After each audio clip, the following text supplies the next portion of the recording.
जय जगन्नाथ फ्रेंड्स। आज हूँ बड़ दिन अनेक अनेक शुभेच्छा और शुभकामना जनाऊँगी आपण मानक। देखो आज मुझे केक बनई केक में मुझे 2टा अंडा नहीं किसी क्षीर मिसेकी भल से फेंटी देली। तापरे मु किसी बिस्कुट नहीं चॉकलेट बिस्कुट।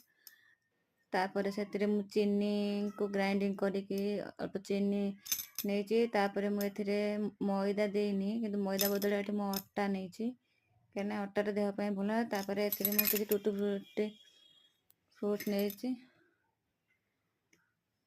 तापर किसी तेल मिसई देली। तापर आपको भल से बटरटा को मिक्स करदेली करके किस समय रखला परे तापर मु बेकिंग पाउडर और बेकिंग सोडा मिसेकी भल से पुणी मिक्स करदेली करके आम बसईदेली केक जो थे बनई थी मुझे भल से तेल मारिकी मु बटर को ढाली देती।